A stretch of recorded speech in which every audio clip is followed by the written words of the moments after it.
व्यापक क्षेत्र है, बहुत विस्तृत क्षेत्र, सेवा की भावना है। और हमारे यहाँ तो आचार्य उमा स्वामी जैसे अध्यात्म प्रेमी ने एक सूत्र दिया है, आपने 3 लोक का नक्शा प्रतिचिन्ह जैन प्रतिचिन्ह परस्परोपग्रह जीवाना। जितना आपके जीवन में मैत्री की भावना होगी, आपको उतनी शांति मिलेगी। पता नहीं आप अनुभव कर पाए नहीं कर पाए अलग बात है। और मैत्री में स्वार्थ की गंध नहीं है। एक मां अपनी बेटी से, अपने पिता, एक पिता पुत्र से जो प्रेम नहीं कर सकता है, जो प्रेम एक गाय अपने बछड़े से कर सकती है। कुछ लोगों के समझ में मेरी बात नहीं आई होगी, आप समझ लें। माता पिता को तो अपेक्षा है, या बड़ा होगा, कलेक्टर बनेगा, डॉक्टर बनेगा, व्यापार करेगा और हमारे बुढ़ापे में सहयोगी बनेगा। अब जमाना चेंज हो गया है। अब तो माँ बेटी का संबंध ही समाप्त हो गया। पिता पुत्र में जो पहले प्रेम था, लगाव था, अपनापन था, एक दादा दादी का नाती पोते के प्रति जो एक समर्पण, एक सेवा की भावना, लगाव, अपनापन जिसे बोलते हैं वो था। अब तो मोबाइल ही उनके दादा दादी, मम्मी पापा, कार्टून और गेम, यही मम्मी पापा हैं, यही दादा दादी हैं, कोई उन्हें मतलब नहीं है, उनकी दुनिया अलग है। यहाँ की कमजोरी की बात आपको बता रहा। लेकिन आज भी ऐसे ऐसे परिवार हम लोगों के संपर्क में हैं कि बच्चे फ्री हुए दादी के पास जाके बैठे। पुत्र है, संतान जेंट्स है तो अपने दादा की सेवा करता है, और लेडीज है तो वो अपनी दादी की सेवा करती। आज भी बड़े बड़े भारत की राजधानी दिल्ली जैसे परिवारों का मेरे पास है, बहुएं फ्री हुई जाके सासू के पास बैठे। और विपरीतता, विसंगतियां तो आप जानते हैं, वो बताने की आवश्यकता नहीं, मैं तो अच्छी बात आपको बताना चाहता हूं। तो ये भलाई के कार्य, मेहनती के कार्य, गाय को ये अपेक्षा नहीं है बछड़ा बड़ा हो जाएगा और मुझे करके खिलाएगा।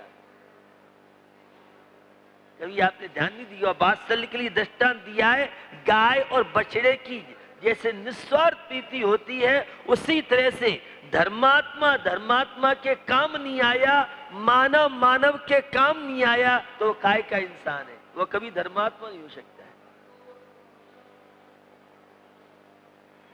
तो सम्यक दर्शन वात्सल्य का पाठ सिखाता है, ये जिंदगी का सार भलाई है। आप लोगों का भला कीजिए, भला उलटकर आपके लिए अपने आप लाभ बन जाएगा।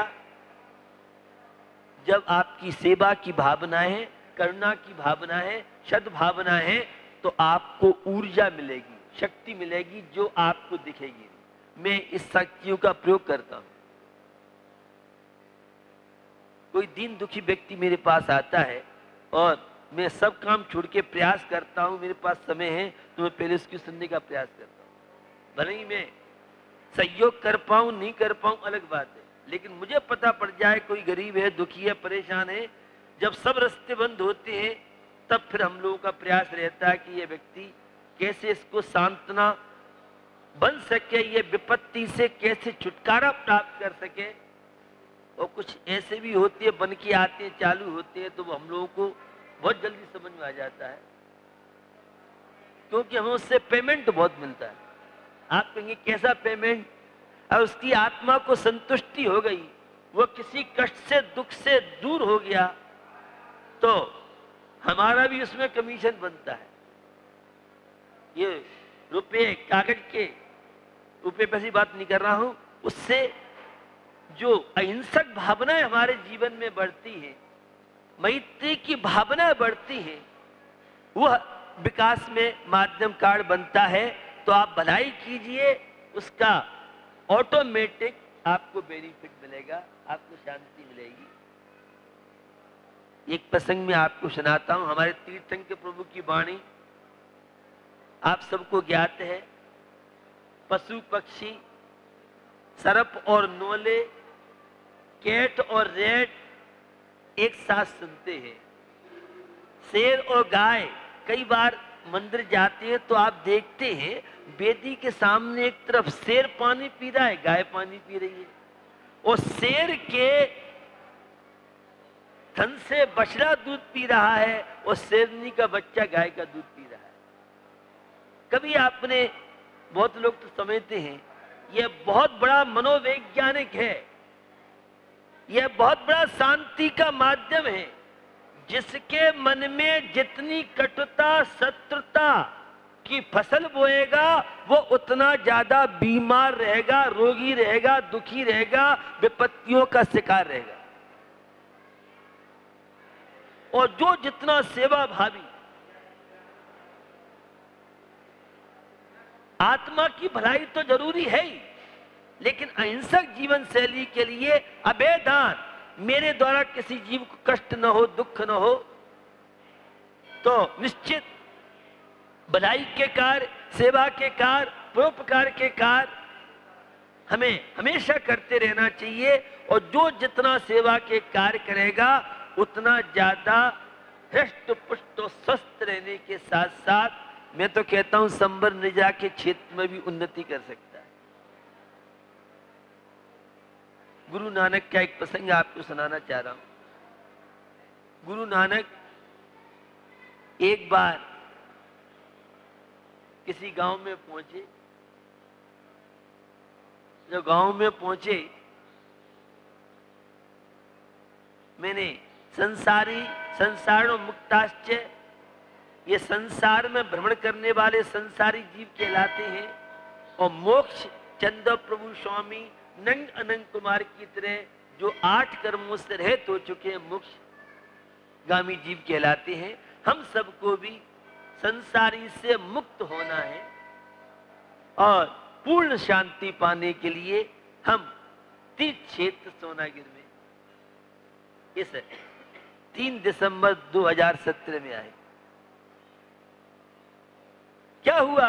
यह हुआ कि जब वे गुरु नानक, अच्छे लोग थे, बड़ा सम्मान किया, तो वो कहते हैं ये आप सब आबाद हो,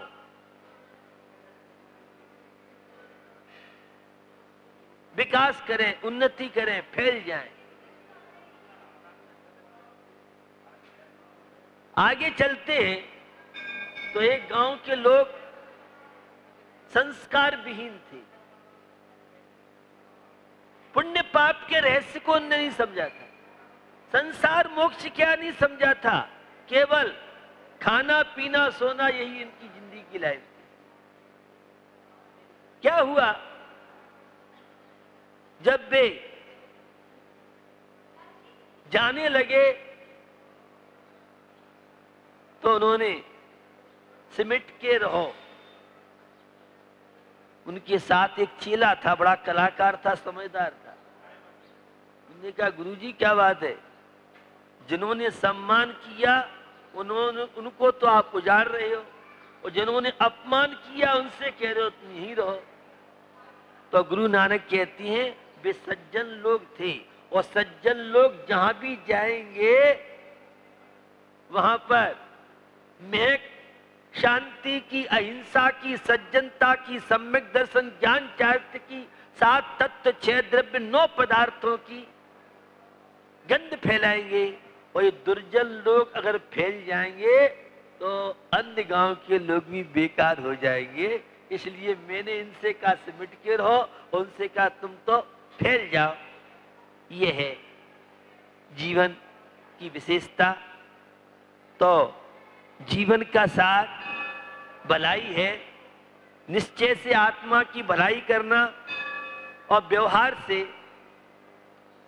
जो भी व्यक्ति हो किसी के काम आओ। और पैसे से सहयोग नहीं होता है। कोई दुखी व्यक्ति है और उस दुखी व्यक्ति को आपने खाली पूछ लिया बेटा ठीक है, घबराना नहीं, इतना उसका साहस बांध दिया तो आपने बहुत बड़ी सेवा करी। एक चींटी जा रही है रास्ते में और तुम उसे एक किनारे कर देते हो, आपके पास तो टाइम नहीं है, हम तो स्टैंडर वाले हैं। मैं घटना बंबई की सुना रहा हूं। बंबई बॉम्बे हॉस्पिटल के पास एक बिरला भवन टाइप का बहुत बड़ा ऑडिटोरियम है, बंबई का सबसे प्राचीन पुराना। वहां एक आयोजन था, all India Jain CA conference था। बड़ी बड़ी कंपनी के सीए डायरेक्टर वहां आए, करीब 1000 से लेके 1200 के लगभग, जिसमें 900 तो सीए थे और 300 जो सीए कर रहे थे, ऐसे लगभग 1000-1200 संख्या। काफी मेन बड़े चीफ थे। एक बहुत बड़ी कंपनी के डायरेक्टर जिनके पूरी वर्ल्ड में नाम है, मैं नाम नहीं बताऊंगा, तो सीए मेरे से कहते, संत जी 1 लाख से 1 करोड़ का कोई भी पेशेंट के लिए, शिक्षा के लिए व्यक्ति हो, मैं तो मिल नहीं पाऊंगा, व्यस्त रहूंगा, और ये व्यक्ति मैं आपको सौंप रहा हूं। मुझे बड़ा आश्चर्य हुआ और मैं उनसे पहली बार ही मिला था, या मेरे पास वो पहली बार आए, लेकिन मेरी उन्होंने स्टडी बहुत जल्दी कर ली थी। मैं जब वहां से निकला तो हॉस्पिटल के सामने एक महिला, सामान्य महिला थी, बॉम्बे हॉस्पिटल सामने, और सड़क पर कुछ करा रही थी। मैं भीड़ में था, मेरा टाइम हो रहा था, मैं रुका और रुक करके मैंने पूछा, कहा पीछे लोग मेरे बहुत चल रहे थे, ये मालूम करना क्या चक्कर है। मुझे सारे वहां के जो लोग थे, बड़े बड़े कंपनी के डायरेक्टर थे, और उन्होंने मुझे बाद में मुझे ज्ञात हुआ कि हमें समझ में नहीं आया, कहाँ तो आप इतने बड़े कॉन्फ्रेंस करा रहे हो, कहाँ एक फुटपाथ पे महिला करा रही है, उसे रुक करके आप, ये हम लोग समझ नहीं पा रहे। टॉपर लोग थे। तो मैं आपको ये बताना चाह रहा हूं, मैं अपनी प्रशंसा की बात नहीं कर रहा हूं, मैं आपको ये बताना चाह रहा हूं कि उस महिला को अन्य लोगों के मन में बहुत अच्छा संदेशा गया। संदेशा ये गया कि छोटों का भी, गरीबों का भी, परेशान और दुखी व्यक्तियों से भी व्यक्ति को मिलना चाहिए, उसे भी टाइम देना चाहिए, किसी के प्रति हीन भावना नहीं लाना चाहिए। आज उसके कर्म का उदय है, कल आपके साथ ही ये घटित हो सकता है। तो मैं आपको बताना चाह रहा हूं, हमें सेवा के कार्य, भलाई के कार्य, राग द्वेष मोह घटाने के लिए निश्चित सेवा के कार्य करना चाहिए। अपनों का तो सब करते हैं, जो पराये हैं उनके प्रति करके दिखाओ। तो परोपकार की बहुत तरह की चर्चाएं हैं। तीर्थंकर प्रभु का जो प्रवचन दिव्य ध्वनि होती है समोषण में, वह परोपकार का रूप है। परोपकार के बहुत तरह के रूप है। हम भी दीन दुखी के काम आए, अहंकार का विमोचन करें, क्योंकि जो सेवा करेगा उसका स्टैंडर्ड स्टेटस नहीं रह सकता है। या तो स्टैंडर्ड देख लो आप, या अपना स्टेटस देख लो। सेवा के कार्य में कोई स्टैंडर्ड नहीं, नथिंग और एवरीथिंग।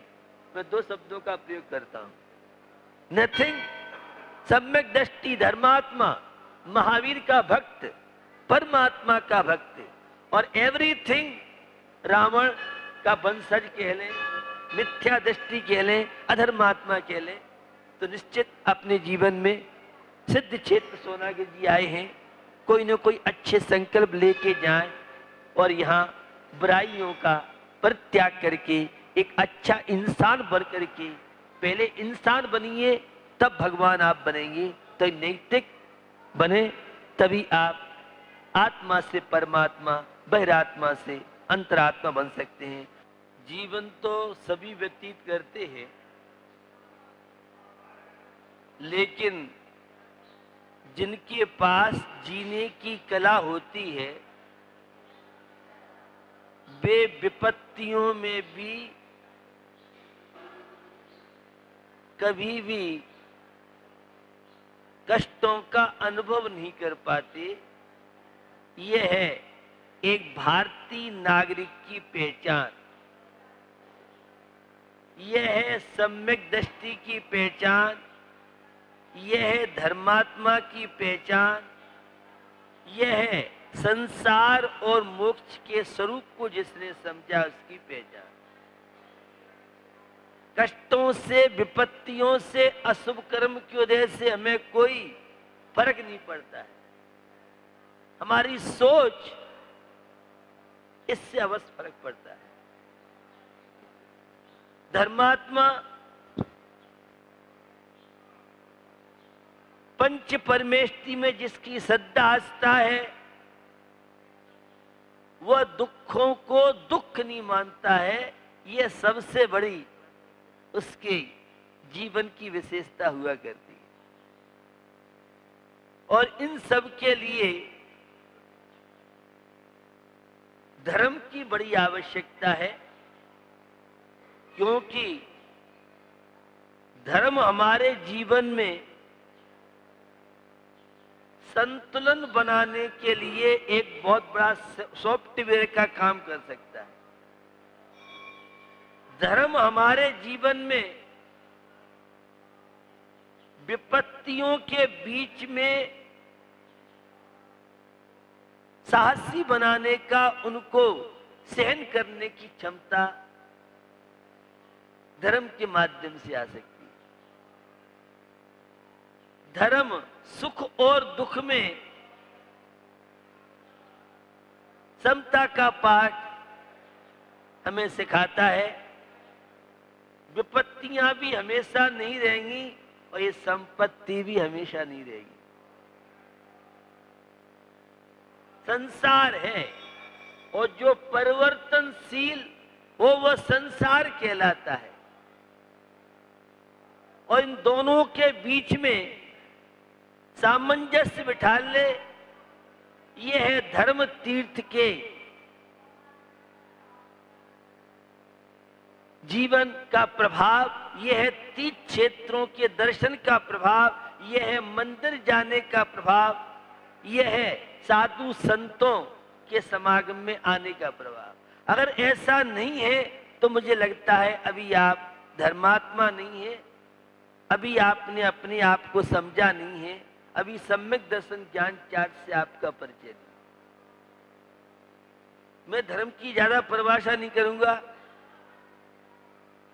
लेकिन आचार्य समंत भद्र स्वामी के रत्नकर्ण श्रावकाचार्य के शब्द है, उन पंक्तियों, उस कारिका की आपको याद दिलाता हूं। देशयामी समीचीनम धर्मम कर्म निवर्हणम संसार दुखत सत्वान यो धर्तृत्व में सुखे।